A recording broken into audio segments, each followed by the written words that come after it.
척척척 일주일 준비된 문제수입니다. 저희가 물음표는 한번 쳐봤습니다. 문재인 정부가 출범한 지 오늘로 꼭 일주일이 됐습니다.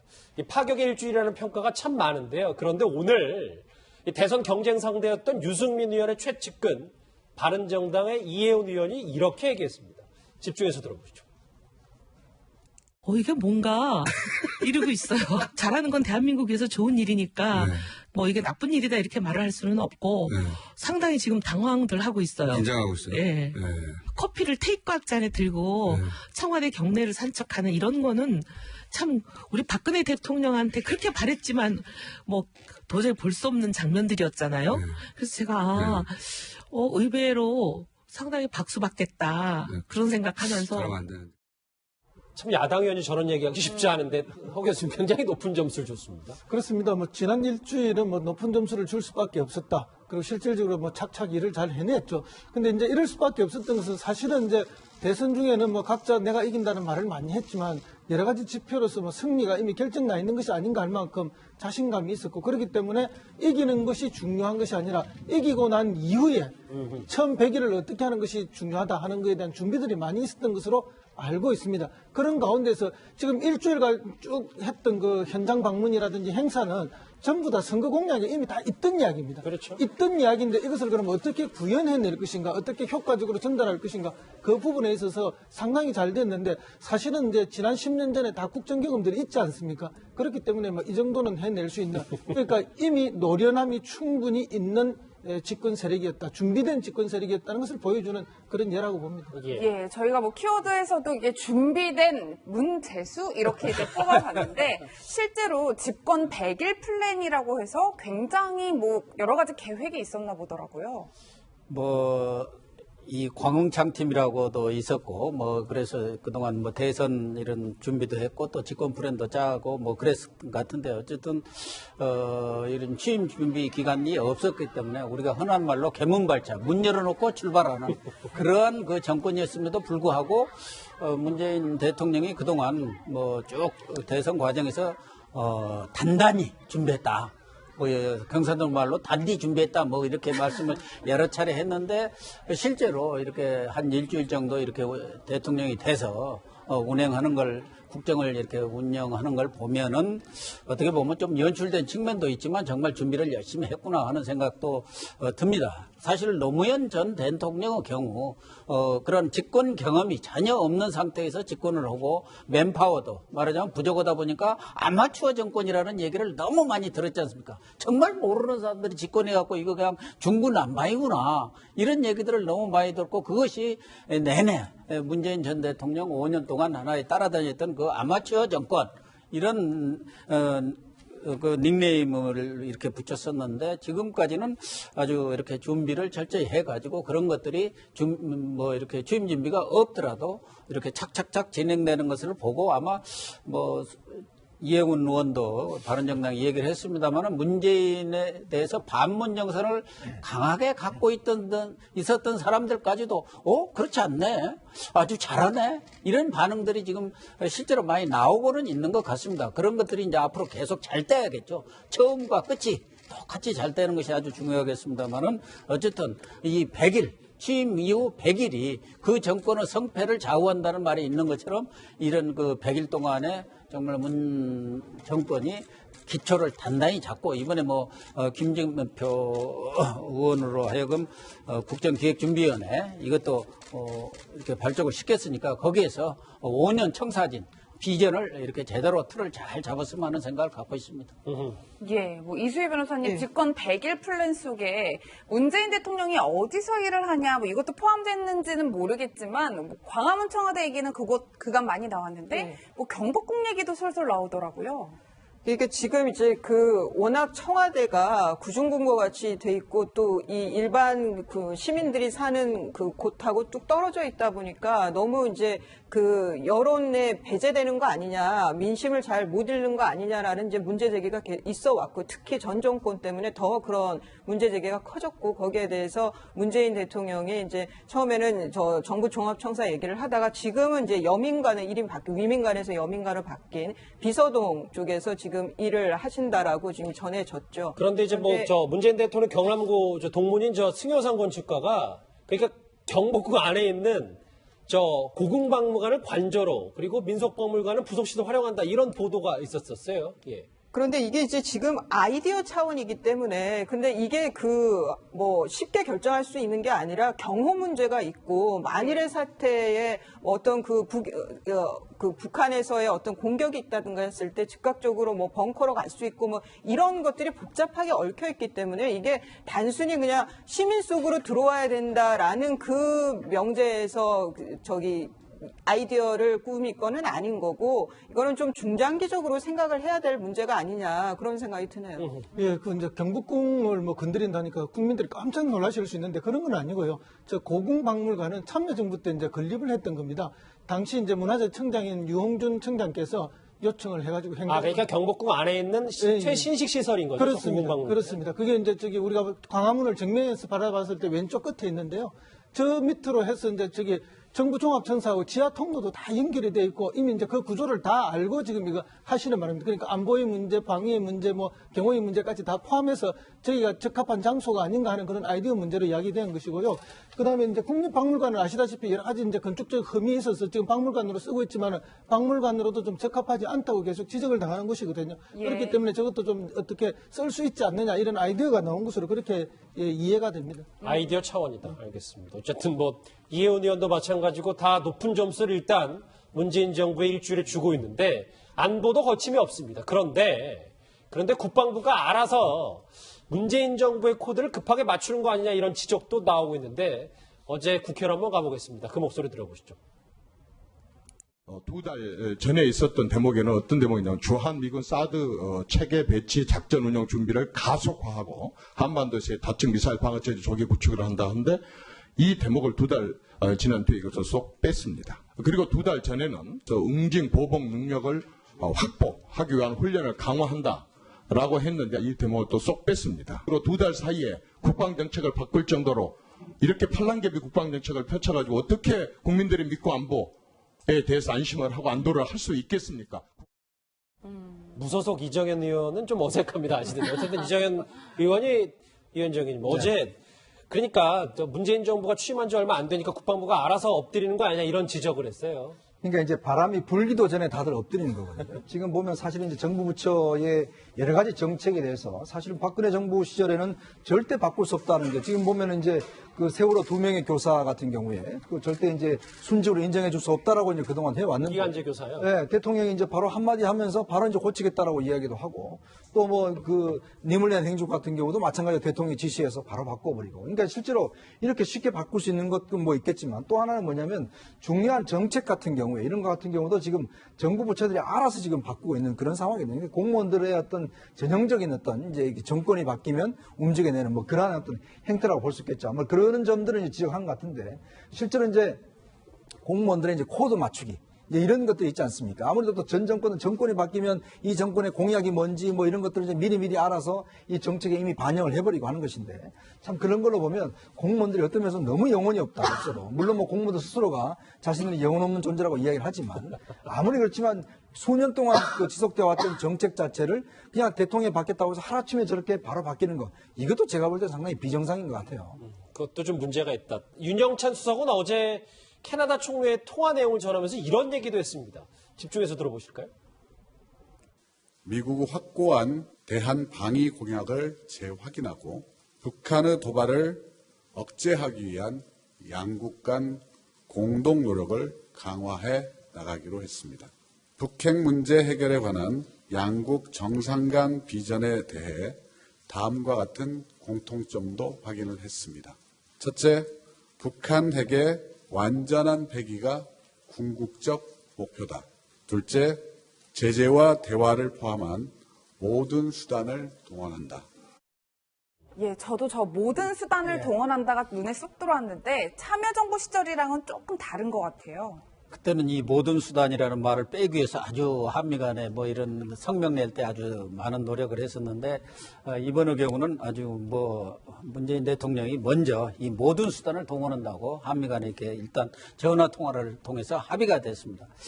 그동안 뭐 문재인 대통령이라든가 참여정부에 참여했던 분들이 많이 이 문재인 대통령의 그런 그 외교 안보 참모로 참여하면서 대북 정책이 상당히 그동안 압박했던 정책에서 대화 국면으로 좀 조기에 전환하는 거 아닌가 하는 그런 생각들을 가지고 그런 부분에 대해서 좀 보수적인 사람들은 많은 우려를 했죠.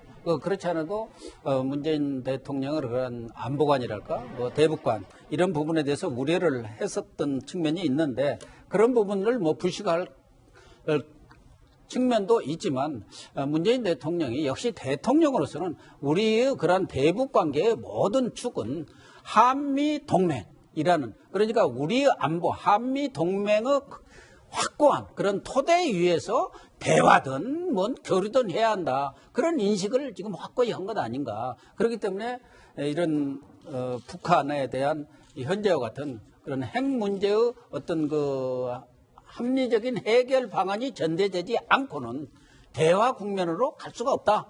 이런 입장을 분명히 한 거 아닌가 보여지면서 또 많은 국민들 입장에서도 문재인 대통령에 대한 여러 가지 안보 불안, 우려 이런 것들을 불식하는 계기도 될 것 같고 또 6월 말쯤에 지금 한미 정상회담이 열리는데 그런 부분에 있어서도 그동안 한미 간에 상당한 갈등이 있지 않겠느냐 그런 우려를 했었는데 그런 우려도 뭐 많이 불식될 걸로 봅니다. 뭐 사드 문제를 비롯해서 이런 부분에 대해서도 이렇게 합리적인 어떤 결론이 도출되지 않겠느냐 하는 기대를 갖게 합니다. 과거 이제 문재인 대통령이 후보 시절에 본인의 안보관을 계속 이쪽 저쪽에서 많이 지적을 하면서 특전사 출신을 많이 강조했었는데 그 목소리 한번 듣고 오실까요? 제가 이 공수특종병으로 근무했던 부대에 제대 후에 처음 이렇게 방문했습니다. 한 40년 만입니다. 폭파과정 최우수 사령관 표창 받기도 하고 또 화생방 최우수 여단장 표창 받기도 하고 그래가지고 말뚝박아라 라는 말도 많이 들었었는데 정말 참 감개무량합니다. 튼튼한 안보가 바로 우리 평화이기도 하고 우리 경제이기도 하고 민생이기도 하고 한다는 인식을 좀 새롭게 해야 될 때라고 생각합니다. 문재인 대통령 측근들이 이런 얘기를 하더라고요. 문재인 대통령이 좀 기가 죽어 있을 때 오늘 군부대 가서 좀 안보 시찰 좀 하시죠 하면 대단히 좋아해서 신나서 간다는 얘기가 있었어요. 그렇죠. 자기 체질에 맞으니까 펄펄 나는 거죠, 소위 말해서. 근데 이제 그럴 수밖에 없는 것이 이제 사병으로 근무했는데 이게 원해서 간 입대가 아니고 또 나이가 돼서 간 입대가 아니고 강제 징집을 당한 것 같습니다. 그때 당시에는 녹화 사업이라는 게 있습니다. 유신 시대하고 그다음에 전두환 정권 시절에 학생 운동이나 민주화 운동을 하는 사람들을 강제로 군에 끌고 가서 이렇게 이제 교육하고 훈련시켜서 기를 죽이는 그 사업을 일컬어서 녹화 사업을 했는데 그렇게 징집대 갔지만 본인이 워낙 군에 적응을 잘해서 훌륭한 사병이었다. 그런 거고요. 또 뭐 여러 가지 교육 훈련 중에서 다 우수한 성적을 내서 표창도 여러 개 받고 했는데 이게 2012년 대선 때도 이 두 개의 주장이 있었던 것으로 압니다. 그런 면을 굉장히 부각해서 강력하게 나가서 안보 프레임을 극복하자 이랬는데 처음에 그걸 썼다가 그렇게 되니까 이건 너무 남성 우월주의가 아닌가 하는 또 이런 일부의 반대 때문에 그때는 이런 모습들을 좀 자제를 했습니다. 그런데 이번 대선에서는 아주 이걸 이제 강조했고 오히려 이것이 강조되면서 안보 프레임을 극복하는 데 크게 도움이 됐는데 이 지난번에 군부대에서 사격 자세 취했을 때의 모습도 있거든요. 그때도 이제 이렇게 우리가 가늠자의 그 겨냥을 할 때 이렇게 목표점이 잘 안 보이면 다시 먼 곳을 하늘을 응시했다가 맞아요. 다시 보면 잘 보이거든요. 이제 그런 것들을 하는 모습이 보이는데 그것이 이제 늘 과거에 했던 습관이 몸에 배에서 나온 것이다. 안보가 평화다라는 이야기를 하는 거거든요. 예. 그것은 분단 상황에 있는 우리 특수 상황을 잘 대변해주는 말씀이라 생각합니다. 그런데 이제 문재인 정부가 안보에 방점을 찍은 추 밀질 좋은데 그런데 지금부터 들을 목소리는 나가도 너무 나갔다는 지적이 있습니다. 여당의 신임 원내대표의 목소리 한번 들어보시죠. 그 돌려보내는 문제까지 포함해서 이 우리의 법적인 절차가 제대로 이행되지 않았다면 그 부분을 살펴봐야죠. 땅을 내주는 문제도 그렇고 또 그 이후에 트럼프 대통령께서 이 사드의 비용을 대라고 하는 문제까지 와 있기 때문에 저희들이 현명한 판단에 가겠습니다. 예, 뭐 이윤정 의원님 네. 뭐 돌려보내는 문제까지 고려하겠다. 어떻게 봐야 될까요? 상당히 좀, 이 발언 자체에 미칠 파장을 상당히 좀 걱정스러운데, 사실 지난번 그 TV 토론 때 이제 심상정 후보가 이런 비슷한 이야기를 했죠. 사드 같은 경우는 뭐 당장 되돌려 보내겠다 하는데, 이 사드 문제는요, 그냥 어떤 무기를 가져와서 그냥 한국에 배치하는 그 정도의 수준의 문제는 아닙니다. 그러니까 한미동맹의 어떤 가늠자라고 할까요? 한미동맹이 앞으로 갈 방향, 그리고 한미동맹의 현재 어떤 그 강구와 이런 것들을 표현하는 하나의 상징적인 그 무기가 되어버렸어요. 왜냐하면 미국 입장에 봐서도 사드 같은 경우는 이거는 분명히 필요한 어떤 무기고, 우리도 마찬가지지 않습니까? 그러한 상황인데, 지금 이제 한미 정상회담을 앞두고 여당의 원내대표가 사드를 좀 돌려보내는 문제까지 이제 검토하겠다. 물론 뭐 이게 내심 어떤 뭐 협상용일 수도 있다 하더라도, 그렇다 하더라도 일단 지금 야당이 아닙니다. 여당, 책임 있는 여당이죠. 예. 책임 있는 여당의 원내대표가 이런 발언을 한다고 하면 이것 자체가 미국에서 어떻게 생각하겠습니까? 그리고 또 앞으로 예를 들어서 대통령이 미국 가서 미국과 협상을 해야 될 텐데, 그런 문제에서 상당히 우리 측의 어떤 그 의도, 그다음에 우리 측이 이제 한미동맹을 과연 그러면 한국은 어떻게 생각할 것인가, 이런 문제에 대한 좀 의심을 살 수밖에 없는 발언이거든요. 그렇기 때문에 이제는 옛날 같은 야당이 아닙니다. 책임 있는 여당이기 때문에 여당의 원내대표가 이런 국가적인 어떤 중요한 안보 문제와 관련해서는 이렇게 쉽게 이야기하는 게 아닙니다, 사실은. 고 박사님도 여당 원내대표의 발언이 부적절하다고 보세요? 글쎄 뭐 외관상은 저는 좀 부적절한 건 맞는데, 적어도 우원식 원내대표가 3선언이나 되고 그렇기 때문에 과거 뭐 그런 그 386 세대들한테 흔히 낙인을 찍었던 진영론이라든가 그런 운동권 의식 때문에 그런 저런 발언을 한 것으로는 보기는 좀 어렵지 않겠느냐. 아무래도 잠시만요, 고 박사님. 죄송합니다. 청와대 먼저 가볼게요. 윤영찬 국민소통수석의 브리핑이 있을 것 문재인 같습니다. 목소리 대통령. 들어보시죠. 서울중앙지검 이영렬 검사장과 법무부 안태근 검찰국장 간의 소위 돈봉투 만찬 사건에 대한 감찰을 법무부와 검찰청에 지시했습니다. 당시 검찰국장은 수사팀장들에게 70에서 100만 원씩의 경력금을 지급했고, 서울지검장은 법무부 과장 2명에게 100만 원씩의 경력금을 지급했습니다. 법무부 과장들이 받은 경력금은 다음 날 서울중앙지검에 반환되었습니다. 현재는 물론 당시에도 법무부는 장관 부재 상태에서 법무부 차관이 장관 대리를 하고 있었습니다.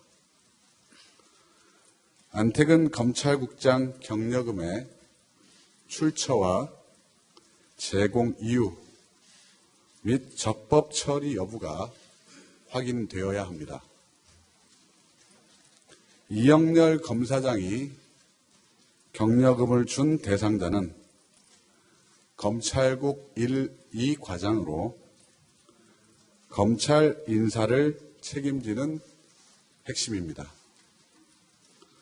수령한 경력금을 반환한 것은 당연한 것이나 이 검사장의 경력금 제공의 이유와 배경은 조사되어야 합니다.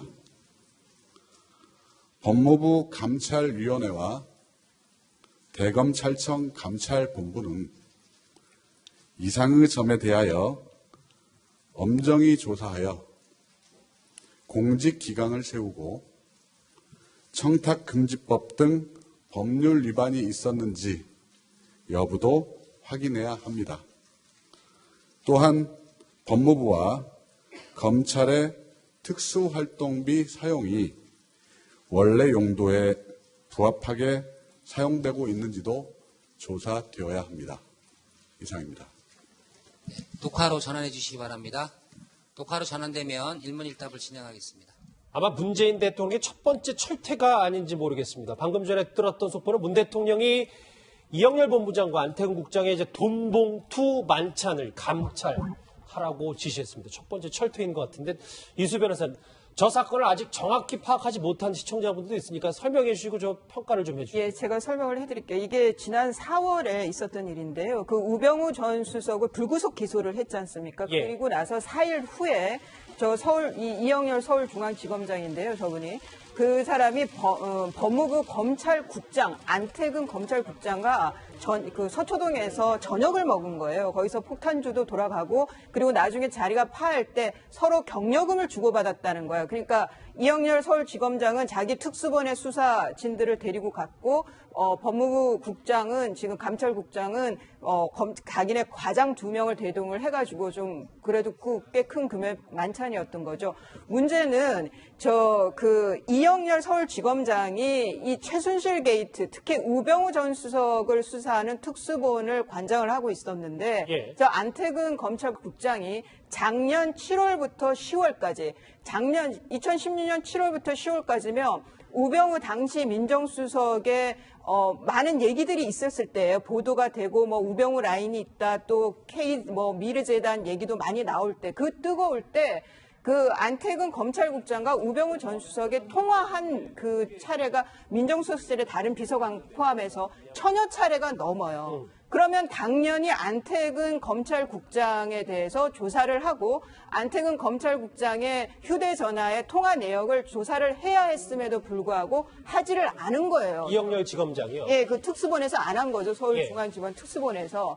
그러니까 부실 수사 논란이 날 수밖에 없는 거고, 우병우 당시 수석이 저 안태근 검찰국장에게 전화를 해서 그 안태근 국장이 누구한테 전화를 했는지가 굉장히 중요한데 그 부분에 대해서 수사가 지금 전혀 안 된 거죠. 그런 부실 수사 논란이 있는 그 중앙지검장과 대상자가 서로 만나서 그 우병우 전 수석을 기소하고 나서는 만찬을 했는데 서로 경력금을 줬다는 얘기는 부실 수사에 대한 경력금이었느냐라는, 그러면 둘이서 저렇게 막역한 뭔가가 있었기 때문에 수사를 안 했던 거 아니냐라는 수사 자체에 대한 논란이 있고, 또 하나는 저 경력금이 개인 돈이 아니라 세금인 거예요. 저거는 그렇죠. 법무부의 장관이 쓸 수 있는 업무 활동비인데 그것을 들고 나와서 지금 수사진한테 70만 원에서 뭐 얼마에 100만 원에 되는 돈을 줬다. 그러면 저게 그렇게 쓸 수 있는 돈이었느냐 문제에 대해서 지금 감찰을 업무 지시를 한 겁니다. 예, 이현정 의원님 실제로 특수활동비에 대해서도 면밀히 조사하겠다라고 얘기했는데 이게 현금으로 일괄 제급되고 영수증 처리도 안 한다라는 얘기가 있는데 좀 들여다볼 필요가 있을 것 같아요. 사실 이게 이제 검찰 내에서 어떤 면에서 보면 검찰과 검찰국, 그러니까 중앙지검과 검찰국 같은 경우는 이 검찰국장 같은 경우는 검찰의 인사를 관장하는 아주 핵심적인 자리입니다. 예. 그렇다 보니까 특히 이제 서울지구 중앙지검장과 검찰국장이 회동하는 자리에 뭐 중앙지검의 핵심 그 수사 인력과 같이 가서 뭐 술을 마실 수는 있지만 이 시점 자체가 이거는 상당히 문제가 있다는 것이고, 왜냐 우병우 전 수석을 불구속하고 난 다음에 서로 가서 만났다는 것이고, 또 이 돈봉투가 왔다 갔다 하는 건 이 특수활동비는요 원래 이제 상급자가 하급자들한테 수사비로 사실은 이제 지급되어 왔습니다. 예를 들어서 뭐 중앙지검장이 1차장한테 뭐 좀 수사 이번에 큰 거 한다 그러면 경력금조로 수사금에 보태서라. 자, 그러면 그 돈을 가지고 뭐 회식도 하고 뭐 이렇게 합니다.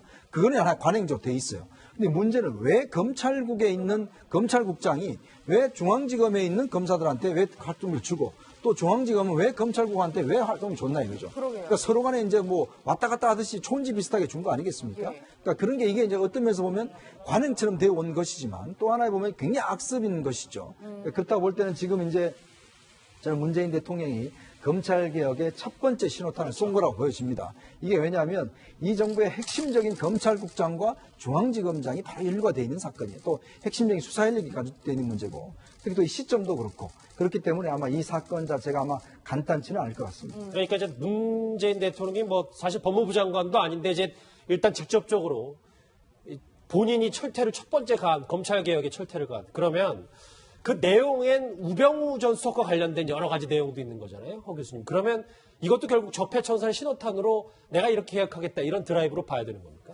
그렇습니다. 뭐 저 일이 없었다 하더라도 어차피 저 부분 한번 들여다봐야 될 부분인데 이제 저 일이 계기가 된 거죠. 더. 그래서 반드시 볼 수밖에 없고 언론에서 저게 이제 보도가 됐고 또 누군가 내부에서 언론에 제보하지 않았냐 하는 이런 추측이 있습니다. 왜냐하면 자기들끼리 은밀하게 만나서 은밀하게 식사하고 은밀하게 주고받았는데 그걸 누가 알 수가 검찰 개혁의 분위기가 있는 거죠. 그것이 밖으로 나온 거. 대통령 당연히 이것을 받아서 한번 점검을 해보게 감찰을 하도록 지시하는 건 너무나 당연한. 근데 이제 수순이라고 봅니다. 뭐 당연하다고 하면 직접 지시기 때문에 이제 또 큰 그렇죠. 더 파장이 큰 있는 거 아니에요? 의미가 있고 파장이 있죠. 그리고 실제 이 두 분은 제가 보는 개인적 관점에서는 검찰 인사나 감찰을 기다리기 전에 어쨌든 자기 신변에 대한 이 정도 되면 정리가 먼저 필요한 수순이 아닌가 그렇게 보여집니다. 그런데 너무 자리에 연연해서 오래 계신 듯한 그런 느낌도 실제로 받고 있는 것도 사실입니다. 그런데 이제 이런 모습들이 사실은 관가에서는 관관 접대라 해서 관이 관을 접대하는 관행들이 오랫동안 있었던 건 사실입니다. 예. 사실인데 그 자체가 적폐고 앞으로 개선돼야 될 어떤 새로운 그 개혁의 대상이다 이렇게 보는 것이 맞습니다. 속보 한번 다시 처음으로 돌려보실까요? 청와대가 그러니까 다시 말하면 문재인 대통령이 이영렬 지검장과 안태근 국장의 이른바 돈 봉투 만찬에 대해서 감찰을 지시했습니다. 아마 검찰개혁의 첫 번째 문 대통령의 철퇴가 가해진 것 같습니다. 이 속보 아마 짚어볼 게 많을 것 같은데 이어지는 뉴스에서도 전해드릴 겁니다. 정리를 하겠습니다. 여러분은 지금 뉴스특급과 함께하고 계십니다.